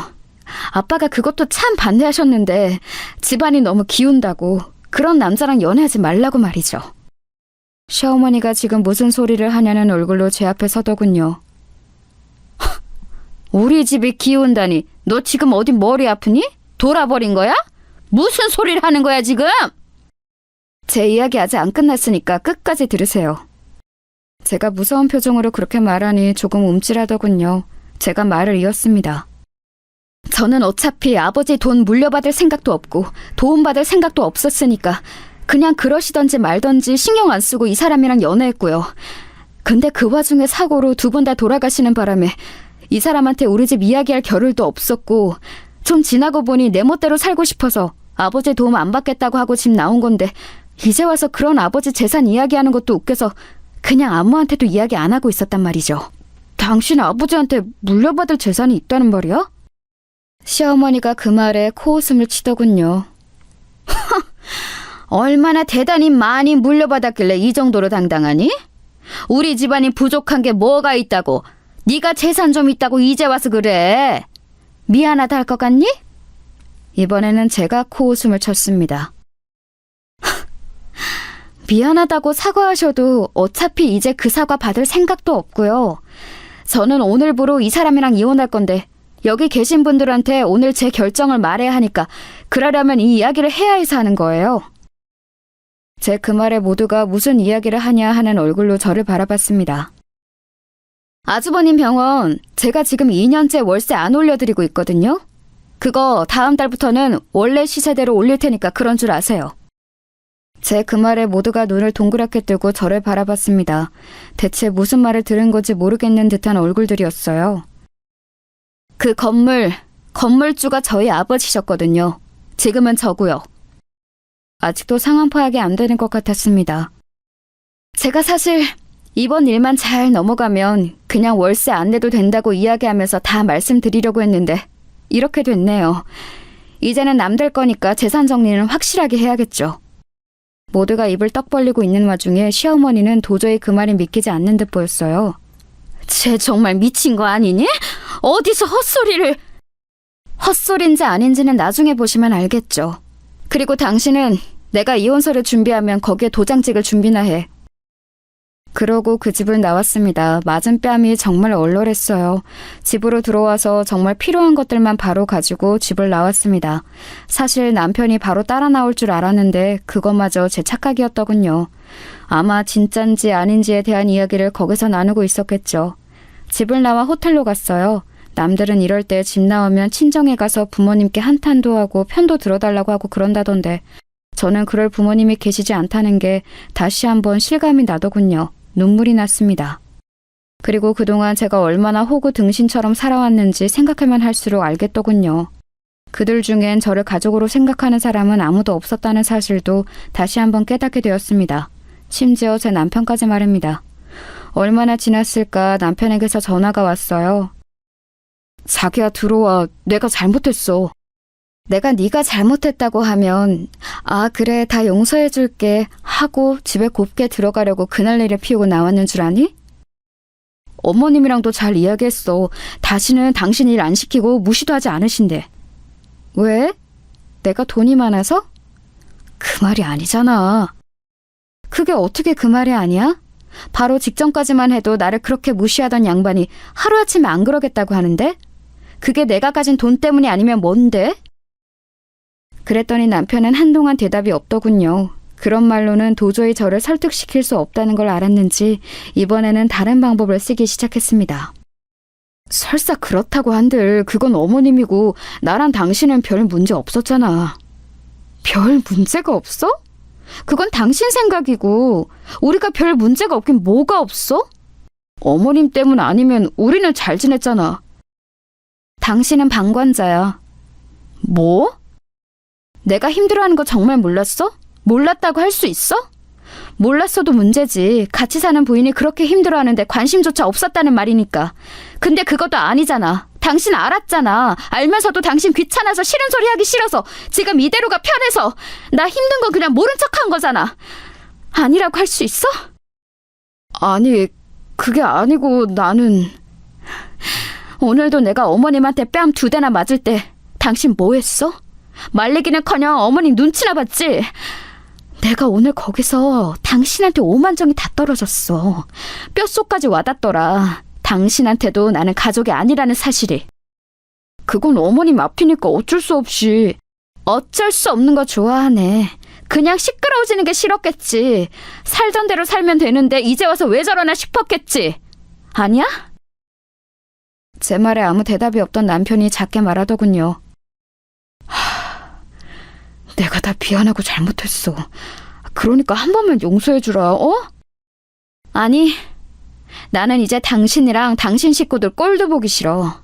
그렇게 가진 게 있고 없고를 따져가며 사람 대하는 거 다른 성물 같은 집안에 더 이상 소속되어 있고 싶지도 않고. 그럼 정말 이혼이라도 하겠다는 거야? 그 말에 정말 화가 나더군요. 그럼 여태 제 말을 그냥 하는 소리로 들었다는 거잖아요. 여태 뭐 들었니? 그럼 내가 이혼하겠다는 말도 그냥 홧김에 해본 소리로 들었어? 변호사 통해서 서류 보낼 테니까 도장이나 찍어! 그리고 전화를 끊었습니다. 그리고는 그 후로 걸려오는 모든 전화를 받지 않았어요. 얼마 뒤 변호사님과 상의해 이혼 서류를 보냈습니다.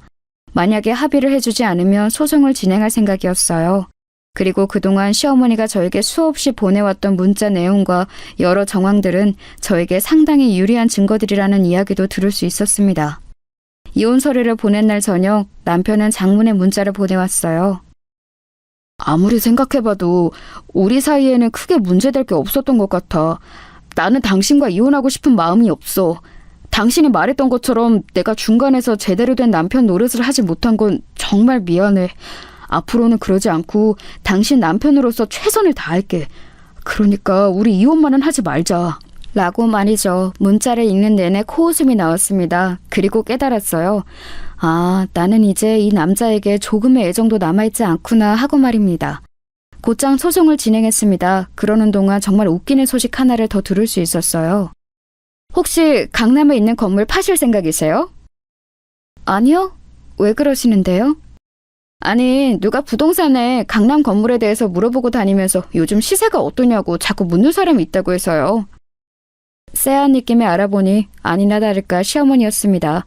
그 주변 부동산을 다니면서 제가 가진 재산들에 대해 알아보고 다니셨더라고요. 정말 투명하게 속물인 사람이죠. 한마디 할까 싶었지만 그냥 내버려뒀습니다. 그리고 그런 생각도 들었어요. 제가 가진 재산을 다 알게 되면 나중에 더 땅을 치고 후회하겠지라는 생각 말입니다. 이혼 소송장을 접수하고 얼마 지나지 않아서 그 소식이 남편과 시댁 식구들 사이에 다 전달된 모양이었습니다. 그리고 아주버님의 병원 월세를 올린다는 소식도 말입니다. 시어머니께서 전화가 왔거든요. 좀 만나줄 수 있겠니? 말투부터 다른 사람이었습니다. 그 전에 저를 대하던 모습과는 완전히 360도 다른 사람의 모습이었어요. 사실 그 자리에 나가지 않을까 하는 생각도 들었지만 궁금하긴 하더군요. 시어머니가 어떤 모습으로 저를 대할지 말입니다. 그렇게 좋아하는 돈으로만 보면 제가 형님보다 수십 번은 더 많았거든요. 아, 나왔니? 일찍 오셨네요. 약속 시간보다 10분이나 먼저 나가는데도 시어머니는 이미 와 있었습니다. 그리고 처음 보는 웃음을 지으며 저를 맞아주더군요. 정말 저에게 그런 웃음을 짓는 건 생전 처음 보는 일이었습니다. 좀 서둘러 나왔다. 일단 앉으렴. 속이 빤히 보이는 그 행동에 속으로 웃으며 자리에 앉았습니다. 네가 그러고 나가고 나서 내가 곰곰이 생각을 해봤다. 내가 정말 많이 잘못하면서 살았더구나. 네 말처럼 네가 하는 것들을 너무 당연하게 생각했어. 세상엔 당연한 건 없는데 말이야. 이제라도 아셔서 다행이네요. 그래. 네 말처럼 그 일은 네 일이 아닌데 그동안 우리가 너한테 너무 많은 걸 요구하면서 편하게 지내왔다는 생각이 들더구나. 그래서 나도 나고 큰애도 그렇고 정말 많이 반성하고 있다. 정말 하나도 믿기지 않는 말들 뿐이었지만 어차피 이제는 저랑 상관없는 사람들이라는 생각에 가만히 듣고만 있었습니다. 그랬더니 시어머니는 제 그 반응이 긍정적인 신호라고 받아들이신 것 같더라고요. 대뜸 제 손을 잡으셨습니다. 처음 있는 일이라 소름이 돋을 뻔했어요. 그 화난 마음 충분히 이해한다. 우리가 너 마음 풀릴 때까지 정말 최선을 다해서 사과하고 반성할 테니까 용서하거라. 제 손을 잡고 있는 시어머니의 손을 빤히 바라보다가 힘을 줘 빼냈어요. 제 그 반응에 놀란 듯 움찔하는 시어머니가 느껴졌습니다. 네, 반성하셨다니 너무 다행이고 앞으로는 그러지 말고 잘하세요. 그래, 네가 용서해준다니 너무 저 말고 새로 들이실 며느리한테요. 제가 용서한 줄 알고 반색하던 시어머니가 뒤에 이어지는 말에 멍한 얼굴이 되더군요. 그 얼굴을 보고 비웃음이 나왔습니다. 제가 무슨 진짜 등신도 아니고 재산 있다는 사실 하나에 이렇게 태도가 바뀌는 사람을 어떻게 믿어요. 그리고 설사 정말로 반성을 하시고 잘못했다 생각한다 하더라도 저는 그 집안에 오만정이 다 떨어져 다시 들어가고 싶지도 않아요. 그냥 살 거였으면 그렇게 나오지도 않았어요. 제 말이 한마디 한마디 이어질 때마다 시어머니 안색이 좋지 않아지는 게 보이더군요. 성격이 워낙 지랄맞은 양반이라 억지로 참고 있는 게 보였습니다. 성질 같아서는 당장이라도 제 뺨을 올려치고 싶었을 거예요. 어머님, 부동산 여기저기 다니시면서 제 재산 알아보고 다니는 거 제가 모를 줄 아셨어요? 아니, 그건 어떻게? 제 말에 당황한 기색이 역력하더군요. 그 동네가 소문이 얼마나 빠른데 어머님이 그러고 다니시면 당연히 이야기가 나오죠. 그 건물주가 가진 부동산이 얼만지 그렇게 물어보고 다니셨다면서요? 아니, 그건 나도 궁금해서 그냥. 왜요? 제가 가진 재산이 엄청나 보이니까 이제 와서 아차 싶으세요? 아깝다 싶으세요? 큰며느리 재산은 재산도 아닌데, 그쵸? 제 그 말에 놀란 듯 저를 가만 보더니 다시 한번 애써 웃더군요. 그건 그냥 어쩌다 물어본 거고, 너한테 잘못했다고 하는 건 진심이다. 믿어다오. 어머님 같으면 믿으시겠어요? 어머님 말씀처럼 이미 가지신 것도 많고 제가 얼마를 가졌던 부족함이 없는 집이라 아쉬울 것도 없으시니까 그냥 새 며느리 보셔서 여태 하셨던 거대로 하시면서 사세요. 아니면 저보다 더 돈이 많은 부자 며느리 얻으시던가요. 물론 그건 불가능하겠지만. 그리고는 자리에서 일어나며 한마디 더 덧붙였습니다. 어머님이 매번 친절하게 문자로 언제 와서 언제 일하고 가라고 말해주신 덕에 제가 소송을 쉽게 할 수 있게 됐네요. 변호사님이 그게 이혼 사유가 되고도 남는다고 하시더라고요. 참고로 제 재산은 어머님이 여기저기 물어보고 다니신 것보다 몇 배는 더 많아요. 그러니까 매일 밤 후회하면서 반성하세요. 마지막으로 그렇게 말하고 돌아섰습니다. 그 뒤로도 남편의 끝없는 설득과 시어머니와 형님이 번갈아가며 미안하다고 연락해왔지만 대부분 무시하거나 흘려들었어요. 듣기로 시어머니는 남편에게 저를 반드시 데려오라고 그러셨다는 것 같았습니다. 물론 목적은 제가 아니라 제가 가진 돈이겠지만 말이에요. 월세를 다시 올리고 몇 달은 올린 월세가 들어왔어요. 하지만 운영이 제대로 되지 않는 탓에 아주버님의 병원은 금방 자리를 빼야 했습니다. 듣기로는 동네 작은 병원으로 사이즈를 엄청 줄였다고 하더군요. 능력에 비해 너무 큰 병원을 운영한 게 문제라면 문제였죠 뭐.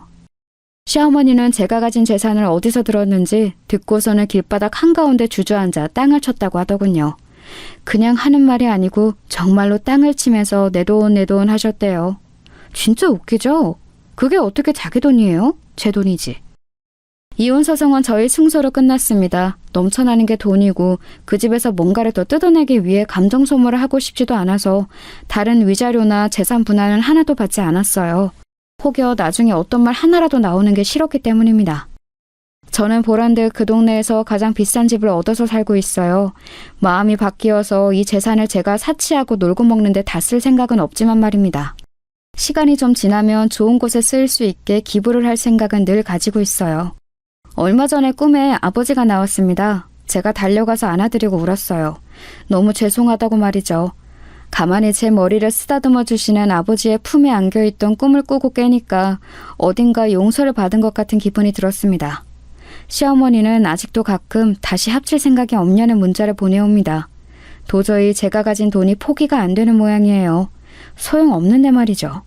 저는 제가 하고 싶었던 일을 하며 혼자 씩씩하게 살아가 보려고요.